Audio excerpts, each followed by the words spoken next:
Hoy día vamos a compartir el tema, como hemos publicado, cómo confrontar bíblicamente nuestros conflictos dentro del matrimonio. Y la semana pasada estuvimos hablando acerca de cómo pelear, ¿no? 10 reglas para pelear. Entonces ya ustedes han escuchado algunas reglas, espero que no se olviden. Y lo hemos compartido para que puedan ustedes participar también con amigos que necesitan aprender. Pero hoy día ya como cristianos, como que leemos la Biblia y queremos armonizar, mejorar nuestra relación, entonces necesitamos usar la palabra para poder nosotros actuar conforme a ella, porque es la mejor manera de poder empezar o mejorar nuestra relación. Entonces, hoy día quiero compartir con ustedes esta presentación y después va a haber tiempo para hacer preguntas, para dialogar. Muy bien, entonces decimos ahí, todo conflicto tiene una razón. Nadie se mete en un conflicto sin razón, pero toda razón tiene una emoción. La emoción puede ser fuerte, puede ser suave, puede ser débil o una emoción también dañada, ¿no? Entonces, ahora, cuando entramos a un conflicto de pareja, entonces la pregunta es, ¿cómo vamos a solucionar? ¿Por la emoción o por la razón? Los militares dicen, vamos a dominar por la fuerza o por la razón, pero vamos a tener que someter, vamos a tener que ganar. Y entonces, ahora vamos a responder a esto. ¿Cómo confrontar bíblicamente un problema dentro del matrimonio? Y queremos ayudarles con algunos consejos que les pueda ayudar y servir a cada uno de ustedes. Muy bien, entonces, ¿cómo hacerlo? Primero, nosotros debemos hacerlo con la presencia de Jesús. Si quieres tú solucionar un problema en tu matrimonio, un conflicto que se está generando con tu pareja, entonces lo primero que necesitas ponerte de acuerdo es con Dios y con tu pareja para que Dios esté en medio de ustedes, porque si Dios no está en medio de ustedes, uno, no va a haber solución. Por eso dice la palabra, además os digo, voy a resaltar, dice, además os digo, si dos de vosotros se ponen de acuerdo sobre cualquier cosa que pidan aquí en la tierra, les será hecho por mi Padre que está en los cielos. Porque donde están dos o tres reunidos en mi nombre, ahí el Señor Jesús dice, allí estoy yo en medio de ellos. La clave es eso, mis hermanos. Cuando yo voy a empezar a solucionar o quiero solucionar un conflicto en mi pareja, yo soy cristiano, mi esposa es cristiana, los dos creemos en Dios, los dos queremos la bendición de Dios, entonces hay que dejar a Dios intervenir en nuestra relación. Y para esto hay que ponerse de acuerdo, porque si uno no se pone de acuerdo, entonces va a haber problemas. Puedes estar molesto o molesta y le dices a tu pareja, quiero que Dios esté presente en medio de nuestra conversación. ¿Está de acuerdo? Sí. Entonces ahora se ponen de acuerdo y Dios va a estar ahí. Y en segundo lugar, mis hermanos, cuando quieres llegar a Dios, Jesús es el mediador, porque hay un solo mediador entre Dios y los hombres, Jesucristo, hombre. No hay otra manera de arreglar nuestros problemas delante de Dios, es solamente con la presencia de Jesús. Y para que Jesús esté presente, entonces la pareja necesita decir, ¿queremos arreglar nuestro problema? Sí, pero solos no vamos a poder. ¿Le damos la oportunidad a Dios que esté en medio de nosotros? Sí, y estoy de acuerdo. Amén. Entonces, ahora vamos a conversar delante de Dios.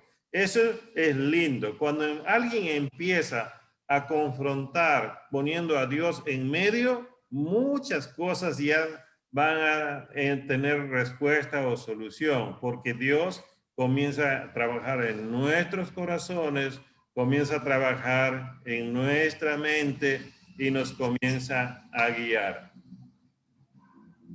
En segundo lugar, nosotros no solamente debemos hacerlo poniendo a Dios en medio de nuestra relación, sino debemos hacerlo o debo hacerlo en respuesta a la palabra, no a lo que yo pienso, a lo que yo siento, a lo que yo creo, sino si quiero verdaderamente encontrar una solución, quiero confrontar algo, debo hacerlo en obediencia, en respuesta a la palabra. ¿Por qué? Dice la palabra, porque la palabra de Dios es viva y eficaz y más cortante que cualquier espada de dos filos. Penetra hasta la división del alma y del espíritu, de las coyunturas y los tuétanos, y es poderosa para discernir los pensamientos y las intenciones del corazón. La palabra de Dios tiene que estar en mí, en primer lugar. Tiene que hablarme, tiene que hablar a mi conciencia. Yo tengo que ser consciente de lo que Dios me está diciendo. Cuando hay problemas, cuando hay dificultad, es oportuno ir a la palabra, estar buscando al Señor qué es lo que Dios te quiere decir. Entonces, si tú ya tienes la palabra en tu interior, ahora te va a ser más fácil de acercarte a la otra persona y también mostrarle la palabra. Y tú tienes que tener la confianza que la palabra tiene tal poder que va a penetrar más profundo, a lo más interior, donde a lo más profundo, al punto escondido de la persona que es tu pareja, para que pueda ellos reaccionar y puedan responder de manera consciente, porque muchos se esconden en un conflicto, tanto el hombre o la mujer esconden, no quieren reconocer, pero es la palabra que va a llegar hasta lo más profundo. Por tanto, si son los dos cristianos, ya tienen problemas, entonces los dos primero deben buscar la palabra, los dos primero deben dejar que la palabra les hable y de ahí ahora sí van a estar preparados para poder hablar con la otra parte. Entonces, estamos hablando de la presencia de Jesús, estamos hablando de la presencia de la palabra en medio de nosotros. Y en tercer lugar, mis hermanos, necesitamos, nosotros, cada uno, necesitamos estar a cuentas con Dios. Eh, nosotros necesitamos estar bien con Dios si queremos solucionar un conflicto. Así es. Por eso quiero animarles a cada uno de ustedes a considerar este versículo. Mira lo que dice Santiago, capítulo 4, versículo 8 al versículo 10. Acercaos a Dios y Él se acercará a vosotros. Limpiad vuestras manos, pecadores, y vosotros de doble ánimo, purificad vuestros corazones. Afligíos y lamentad y llorad, que vuestra risa se torne en llanto y vuestro gozo en tristeza. Humillaos en la presencia del Señor y Él os exaltará. No puedes confrontar bíblicamente si tú no has confrontado tu situación primero con Dios. Necesitas tú acercarte primero a Dios para poder tener esa sabiduría, esa autoridad, esa misericordia, esa capacidad de poder hablar con la otra parte. Por eso es clave esto, la presencia de Jesús en medio de la relación. 2, la presencia de la palabra. Y lo tercero es que tú necesitas estar a cuenta, porque si tú estás enojado, resentido, molesto o con odio, con enojo, Dios no va a poder estar en medio. No va a poder. Pero si tú dices, Señor, yo sé que he respondido mal, yo sé, Señor, que no debía hablar así, yo sé, Señor, que le he hecho llorar, que le he hecho resentir a mi pareja, Señor, yo sé que he hablado mal, Señor, quiero acercarme a ti para pedirte perdón a ti en primer lugar. Quiero limpiar mis palabras, quiero limpiar, Señor, mis manos, quiero limpiar mi corazón, Señor. Así no puedo yo ser parte de la solución. Señor Jesús, ayúdame. Y cuando eso pasa, entonces ya estás preparándote tú para ser un instrumento en las manos de Dios. Pero el orgullo, el egoísmo, la vanidad, la soberbia, no te va a permitir actuar de esa manera. Así que, mis hermanos, 3 cosas primarias. Estar de acuerdo que Jesús esté en medio. Estar en obediencia a la palabra. Pero lo más importante, tú o yo, si yo quiero hablar, yo tengo que ponerme a cuentas con Dios en primer lugar. De lo contrario, no voy a poder estar a cuentas. Muy bien, no sé si América quiere decir algo más en esta parte. ¿Tienes que activar tu micrófono? Continuamos nomás. Ya, muy bien. Es mi esposa que se somete a su esposo. Ahora, les dije que debemos tener en cuenta la presencia de Jesús, porque ahí estoy yo. En segundo lugar, les hablé que debemos tener en cuenta la palabra de Dios. Y en tercer lugar, le dije que debemos estar a cuentas con Dios, arreglando primero nosotros. Ahora ya cuando ya vamos al momento de confrontar a la pareja, puede ser a tu esposa o a tu esposo o a un hijo o a cualquier persona, vamos a tomar el ejemplo, por ejemplo, de aquí de David. David tenía un problema con Saúl.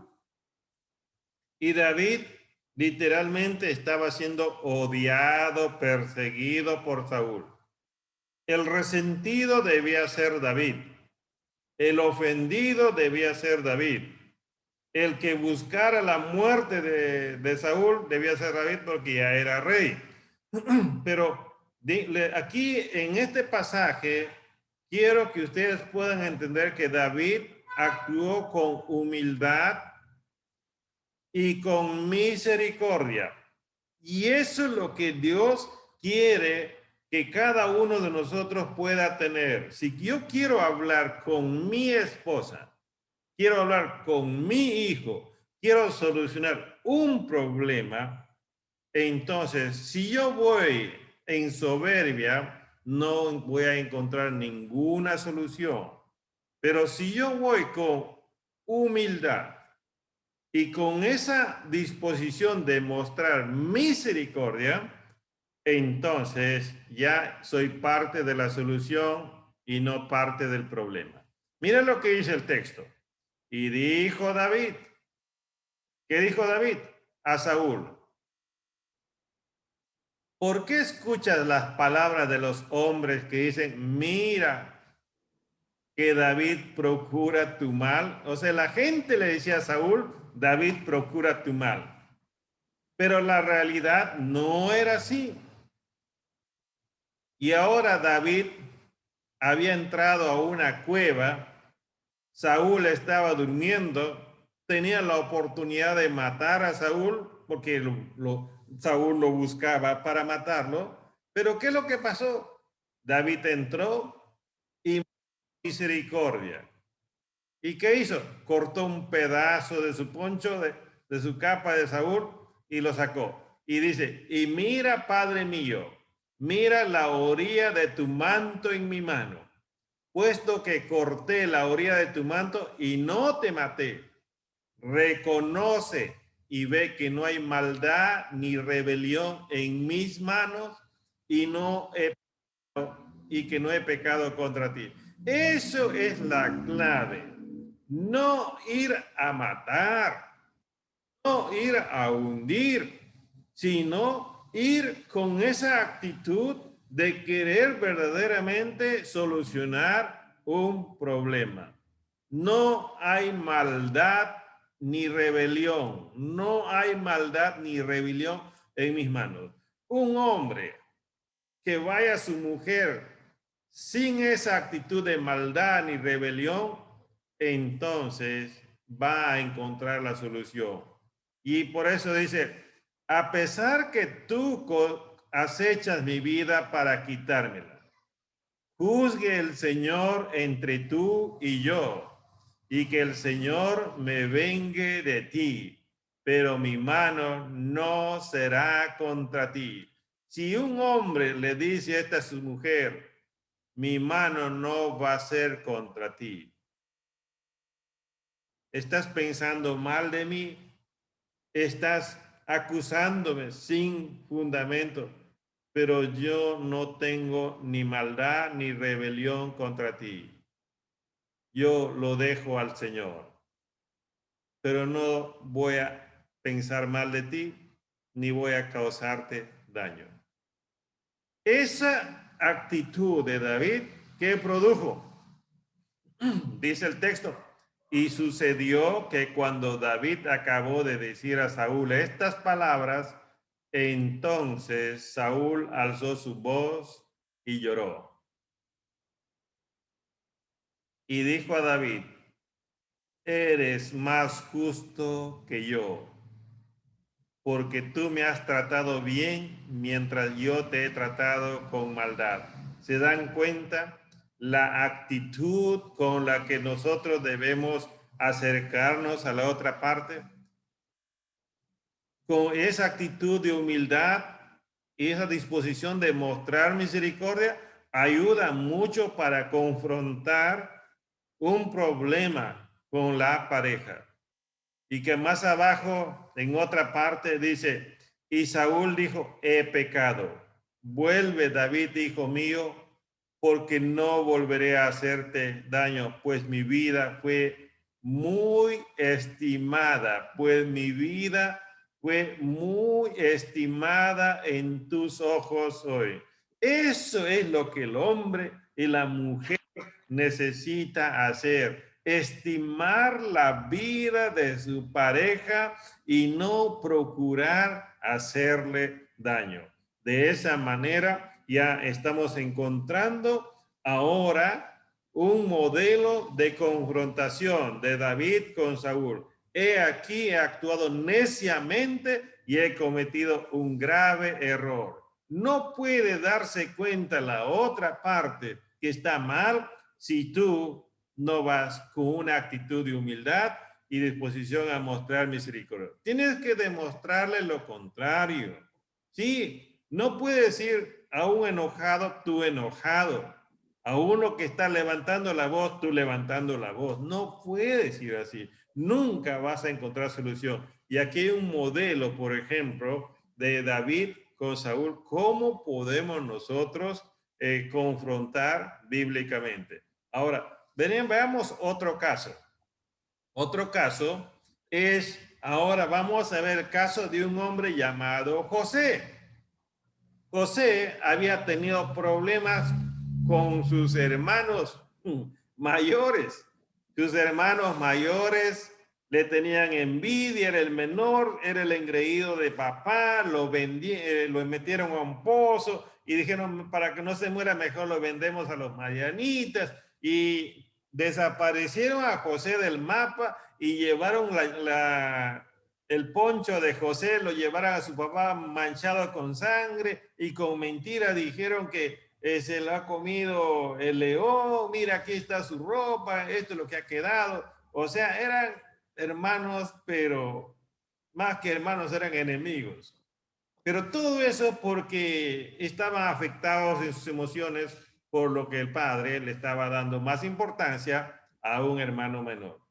Pero lo cierto es que José se fue lejos y los hermanos se quedaron con los padres y el papá estaba triste, no comía y estaba envejeciendo, enflaqueciendo. Y entonces, hasta que llegó un momento que José tuvo que confrontarse con sus hermanos. ¿Y cómo lo hizo? Lo hizo con amor y lo hizo dispuesto a perdonar. Ese es el otro punto que quiero resaltar. Confrontar a la pareja con amor y dispuesto a perdonar. Ahora, es interesante lo que dice el texto. José no pudo ya contenerse delante de todos los que estaban junto a él y exclamó, haced salir a todos de mi lado. Y no había nadie con él. Cuando José se dio a conocer a sus hermanos, lloró tan fuerte que lo oyeron los egipcios. José dijo a sus hermanos, y ni sus hermanos sabían, yo soy José. Pero ¿qué más le dijo? Acercaos a mí. Y esta expresión, acercaos a mí, ya está mostrando esa actitud de que los ama, de que quiere darles un abrazo, que quiere solucionar un conflicto. Y eso es lo que necesitamos en las parejas, el esposo donde pueda decir, ven, quiero darte un abrazo. La esposa donde pueda decir, ven, quiero darte un beso. Ya, esa es parte de la solución. Y ellos se acercaron. Y él dijo, después de haber llorado tanto, seguro con ojos rojos, tal vez ha salido un montón de moco por su nariz, porque era un lloro tanto que los egipcios escucharon, toda la casa de Faraón dijeron, José está llorando. ¿Por qué? Porque se ha encontrado con sus hermanos. Le dijo, yo soy vuestro hermano José, a quien vosotros vendisteis. Ahora pues no os entristezcáis, ni os pese por haberme vendido. El perdón aquí está ya implícito. ¿Por qué está implícito este perdón? Porque José está dándose cuenta, dice, aquí pues me habéis vendido aquí, pues para preservar vida me envió Dios delante de vosotros. ¿Qué es lo que encontró Josué? ¿Qué, perdón, José? José lo que vio en medio de todo lo que había pasado, vio a Dios. Y cuando vio a Dios en medio del problema, se solucionó su problema para él.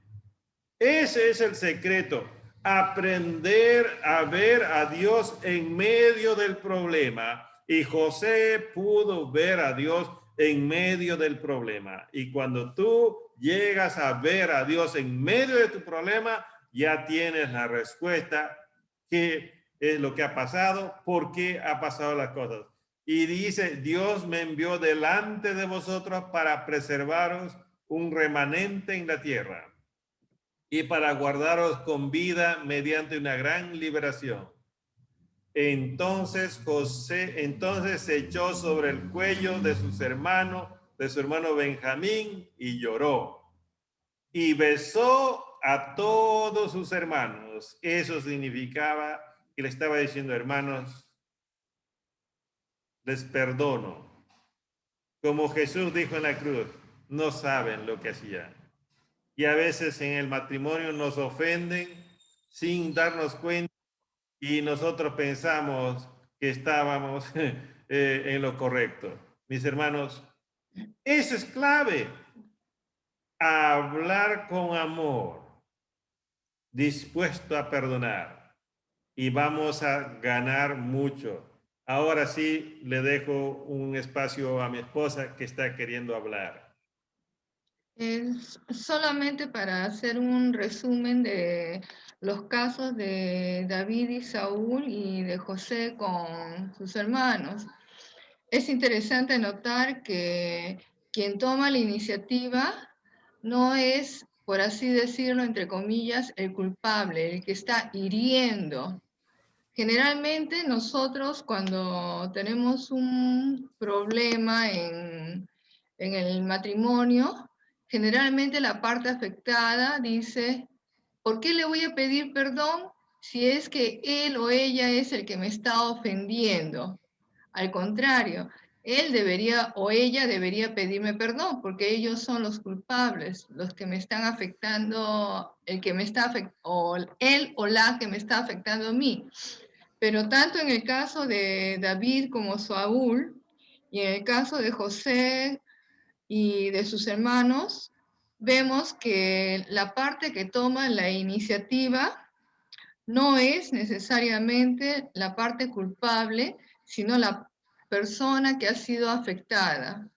Parece que la persona que ha sido afectada es más sensible a la voz del Espíritu Santo, porque en el caso de Saúl, Saúl era el rey y por lo tanto había mucho de orgullo en él. En el caso de José con sus hermanos, ellos probablemente tenían un sentido de culpa, pero ellos no sabían delante de quién estaban. Quizás en algún momento de sus vidas ellos habrían pensado, hicimos mal, pero no pensaron en tomar la iniciativa de pedir perdón. Y en el caso de David y Saúl, fue David el que tomó la iniciativa. Vamos a llamarlo la parte inocente. Y en el caso de José con sus hermanos, igualmente, la parte inocente fue la que tomó la iniciativa, ¿no? Porque es muy probable que es la que es más sensible al Espíritu Santo. Y así sucede también con nuestras parejas muchas veces, y más aún que la sociedad en general, en el mundo, tenemos la influencia machista. Suponiendo que sea el varón el que ha cometido la falta y la mujer es la parte, usualmente, no estoy tratando de generalizar, pero la mujer generalmente es la parte más sensible y pensamos que la mujer es la que tiene que quedarse callada y la que tiene que aceptar simplemente por el hecho de ser mujer y que el varón, por ser varón, se supone, entre comillas, que es el que siempre tiene la razón y no siempre es así, ¿no?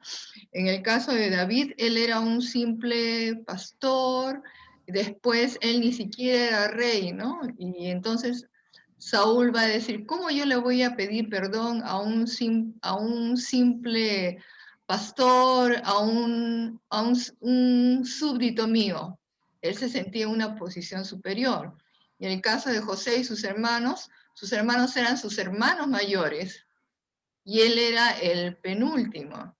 Entonces ellos dirían, bueno, ya pasó, está muerto, tenemos sentido de culpa, ¿qué vamos a hacer? Pero José fue el que tomó la iniciativa en ambos casos, solamente para puntualizar eso, ¿no?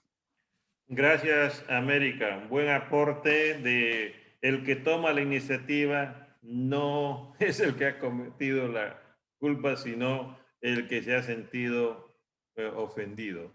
Muy bien, entonces ya hemos visto ahora Jesús debe estar en medio de la palabra, debe ser el que trabaje primero con nosotros y nosotros debemos acercarnos a Dios para arreglar cuentas con Él de tal manera que cuando vamos a hablar, nosotros tengamos ahora el apoyo de Dios. Y por eso ahora encontramos en el caso de David, tiene el apoyo de Dios. En el caso de José, tiene el apoyo de Dios. Y un tercer caso que vamos a ver ahora es el caso de David y Natán. Ya, este es un caso. La historia se resume a lo siguiente. David había cometido un adulterio. El súbdito no pudo confrontar a David del adulterio, porque David era rey, el contexto era diferente. Pero Dios sí podía confrontar a David. Y entonces David había cometido el adulterio, había cometido asesinato y está pensado que había solucionado el problema. Y entonces, ¿qué hizo Dios? Envió a un profeta. El profeta es el que habla de parte de Dios y el que se acerca a David. Y por eso, ¿qué ha hecho el profeta Natán? Natán se acercó a David con la verdad, pero a la misma vez con sabiduría la expresó. Y no dijo, David, adúltero. No fue así de frente. Natán le llevó una historia a David y lo hizo entrar en reflexión, le hizo entrar en razón. Y por eso es que lo que vemos aquí, nosotros necesitamos, ¿cómo se llama? Aprender de esta parte de la historia. Dice, entonces el Señor envió a Natán a David y vino a él y le dijo, había dos hombres, así, había dos hombres en una ciudad, el uno era rico y el otro era pobre, como una pequeña parábola. El rico tenía muchas ovejas y vacas, pero el pobre no tenía más que una corderita que él había comprado y criado. Vino un viajero al hombre rico y este no quiso tomar de su vaca, de sus ovejas, está resumido, sino que tomó la corderita de aquel hombre pobre y la preparó para el hombre que había venido a él. Eso fue la sabiduría de Natán, que vino con la verdad, pero hablándole con sabiduría, haciéndole entrar en razón, preparando el terreno. Y entonces cuando David, como era rey, y dice, lo que ha hecho este hombre rico es injusto, ¿cómo que se ha comido lo único ovejita? Y se encendió la ira de David en gran manera contra aquel hombre. Y dijo Natán, vive el Señor. Y dijo a Natán, vive el Señor, que ciertamente el hombre que hizo esto merece morir. No es morirá, merece morir. Hay un error ahí en ese texto. Merece morir. Eso fue la respuesta, la razón de David. Natán, tú tienes razón. Lo que me has explicado es algo injusto, algo que es desagradable delante de Dios. Y ese hombre que ha cometido esa falta debe morir porque no es un buen modelo, no es un buen ejemplo. A esa comprensión llegó David. Entonces ahora Natán dijo, logré mi propósito. Entonces Natán dijo a David, tú eres aquel hombre. Uy, uy, uy, uy, uy, tú eres aquel hombre. Una mujer que pueda hablar con la verdad, pero de una manera sabia, hará entrar en razón al hombre y después el hombre podrá reconocer su falta. Entonces David dijo a Natán, he pecado contra el Señor. He pecado contra el Señor. Y Natán dijo a David, el Señor ha quitado tu pecado, no morirás. Hubo más consecuencias. Después el hijo murió, que nació de esto. Y hubo más maldiciones para después que iba a venir. Pero en el momento se solucionó el problema. Muy bien, creo que América quiere decir algo. Sí, quería también hacer como un resumen de lo que sucedió en el caso de Natán y David. En este caso, David ya no lo vemos como el simple pastor, el simple habitante súbdito de Saúl. Ahora lo vemos como rey, así como Saúl fue rey, Saúl ya no estaba y David era ahora el rey. Se cambiaron las posiciones, ¿no? Pero es muy interesante que lo que David había enseñado, entre comillas, a Saúl, él tampoco lo pudo cumplir. Llegó a una posición de poder y podríamos deducir del texto que en cierta manera el orgullo también llegó a su vida. El poder lo desvió de poder ver con claridad la situación que él estaba viviendo. Él seguramente habría pensado, bueno, ahora yo soy el rey, yo puedo hacer lo que deseo y los demás van a la guerra, yo puedo descansar porque ahora yo soy el rey, ¿no? Entonces, ¿quién me va a llamar la atención? Solamente el Señor podría hacerlo. Entonces, encontramos también un punto ciego en su vida. Parece que él no se da cuenta de que lo que él había hecho no estaba bien. Podrían haberle dicho muchas personas que estaba mal, pero él iba a decir, no, lo que yo estoy haciendo está bien. Y muchas veces también eso ocurre entre las parejas. Podrían decir, inclusive los amigos, podría decir a uno de los cónyuges, mira Pepito, o mira María, lo que tú estás haciendo está mal. Y uno puede responder, pero ¿por qué está mal lo que yo estoy haciendo? Hay un punto ciego, no lo puedes ver. ¿Y por qué hay ese punto ciego? Porque como en el caso de David, ¿no? Está el orgullo y ese orgullo nos hace decir, yo tengo la razón. Entonces, en el caso de David fue muy interesante, ¿no? Que Dios envía al consejero Natán, una persona a quien David respetaba, y Natán muy sabiamente utiliza una parábola para que David mismo confiese su pecado. Entonces, es muy posible que si a nosotros de frente nos dicen, tú eres un mentiroso o tú has cometido este pecado, ¿cuál es generalmente nuestra reacción? Nosotros nos ponemos a la defensiva. Entonces, como dice el libro de Proverbios, requerimos de sabiduría, como este ejemplo, ejemplo natánico, le digo yo, ¿no? Utilizó una parábola para que David pudiera entrar en razón y que ese punto ciego se hiciera claro. Y todos tenemos puntos ciegos en nuestras vidas, cosas que pensamos que estamos haciendo bien, pero no lo podemos ver o reconocer. Las demás personas lo pueden ver, pero nosotros mismos no lo podemos ver. Entonces necesitamos de humildad para poder reconocer nuestras fallas. Por eso a veces nos dicen, ¿no?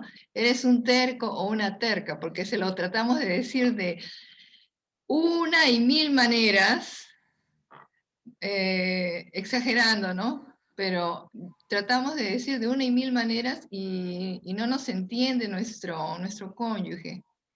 Entonces requerimos mucho de la sabiduría de Dios, como en el ejemplo, este ejemplo natánico, ¿no? Pero tiene mucho que ver el orgullo con el punto ciego y la disposición de escuchar y también escuchar al Señor, ¿no? Eso es lo que nos impide crecer y eso es lo que pone barreras en el matrimonio. Gracias, mi amorcito. Te quiero mucho. Ahora, después de ver estos tres casos, uno puede llegar más o menos a una pequeña conclusión. Los problemas causados por el hombre con la presencia de Dios tiene solución. Todo problema tiene solución cuando nosotros comenzamos a tomar iniciativa y nos vamos de parte de Dios, actuamos con Dios, en obediencia a Dios, tiene solución. Y aquí, por ejemplo, ya yo quiero solamente resaltar, si se da el caso de un matrimonio, es llegar a llegar al punto de hacer entrar en razón a la otra parte, pero no por la imposición, no por la fuerza, sino con sabiduría, con inteligencia, de donde el diálogo puede estar ahí de una manera tranquila y pueda entrar en razón, y de esa manera la otra parte puede llegar a reconocer su culpa, su falta. Ahora, a veces cuando hay un conflicto en una pareja, inmediatamente no va a querer entrar en razón. Pero si uno de ellos o los dos van a buscar al Señor, va a ser muy fácil que puedan entrar en razón muy pronto y reconocer su falta delante del Señor. Y también queremos continuar ahora. Ahora, algunos consejos prácticos, mis hermanos, para poder ayudarles. De ahí una frase dice, no hay relaciones perfectas, solo hay parejas que nunca se rinden. Y eso debemos ser nosotros. Parejas que nunca se rinden y seguirle para adelante.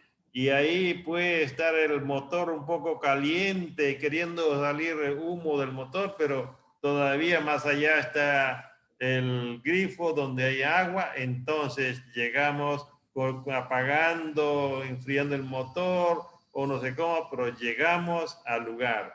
Así que ahora sí vamos a ver algunos ejemplos, algunos consejos prácticos. En primer lugar, reconocer que eres parte del problema. Así es, reconocer que eres parte del problema. Proverbios 28:13 dice, el que encubre sus pecados no prosperará, mas el que los confiesa y los abandona hallará misericordia. Entonces, en un problema de dos, el problema es de los dos. En un problema de familia, de matrimonio, siempre los dos tienen parte. Así que, y ahí nosotros tenemos que ir aprendiendo. Alguien me está escribiendo, entonces, ¿quieres decir algo? ¿Ya? Entonces, América me va a ayudar a leer los textos bíblicos. En segundo lugar, hay que admitir que tú eres parte de la solución y no parte del caos. Entonces, si yo ya reconozco que soy parte del problema, también tengo que reconocer que soy parte de la solución.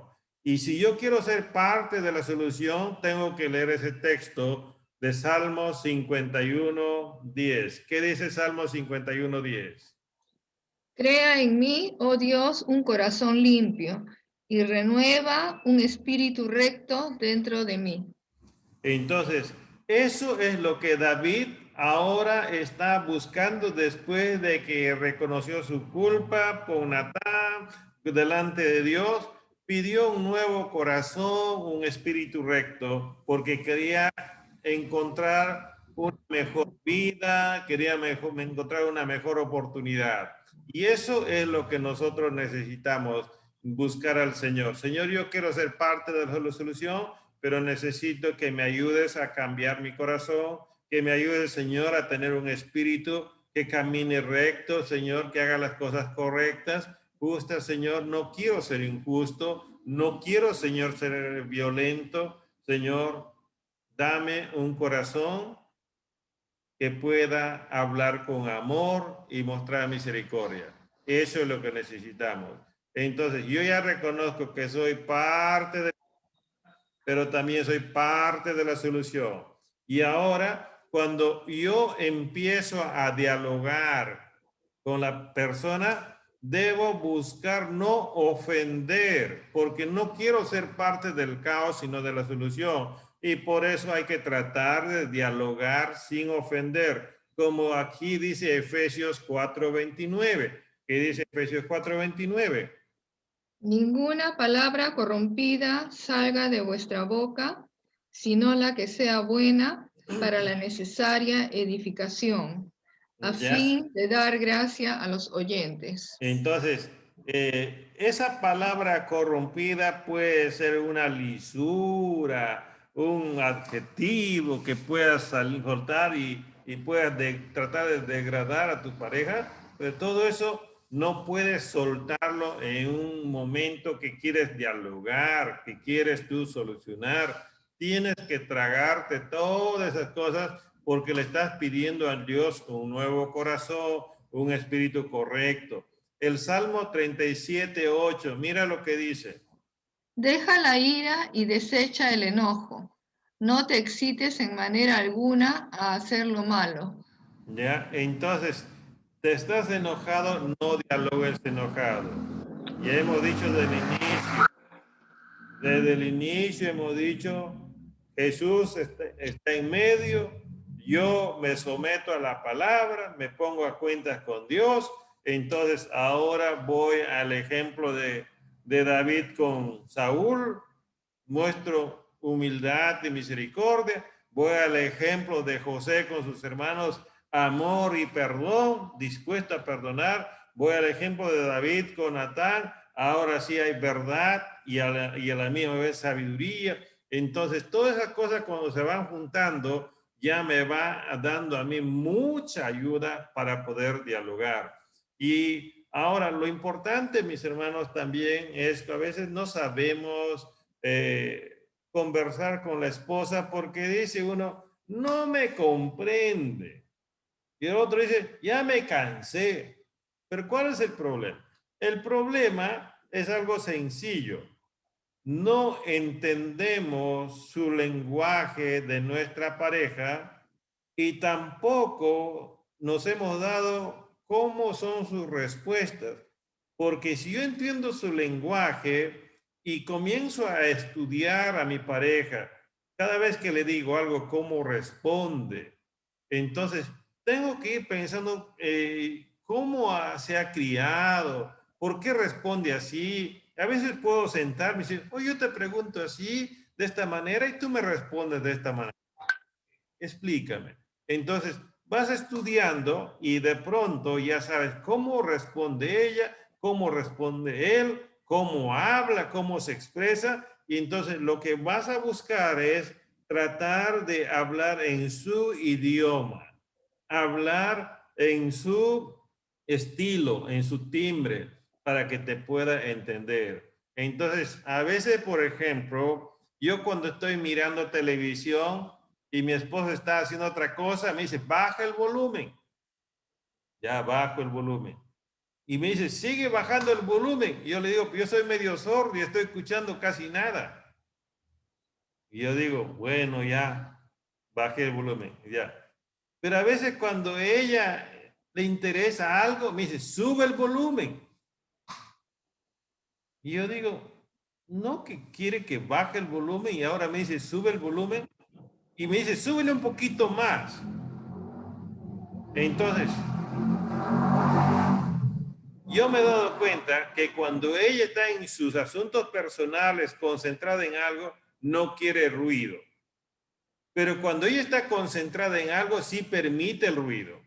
Entonces ya lo he entendido así. Que entonces cuando ahora me dice, ya no me hago tanto problema, bajo. Ya hemos acordado, por ejemplo, que en tal número de volumen, ya yo puedo escuchar. Entonces ya, y me dice, baja el volumen, está en tal número. Ya me comprende. Entonces, ¿qué dice Job 2:9? Entonces le dijo su mujer, ¿aún retienes tu integridad? Maldice a Dios y muérete. Ahora, Job tenía que entender a su mujer. Entonces, uno podría decir, esta mujer mala, perversa. Pero Job como esposo no le vemos insultando a su mujer, porque es consciente que su mujer había perdido a sus hijos, no a uno, a todos sus hijos. y estaba sufriendo por un dolor y Job estaba enfermo encima. O sea, no le preocupaba tanto la enfermedad de Job, sino el dolor que sentía por dentro. Y estaba expresando su frustración a esta mujer. Y no le vemos a Job maltratando a la mujer. Fue sabio y después, más adelante, siguió Job con su misma esposa.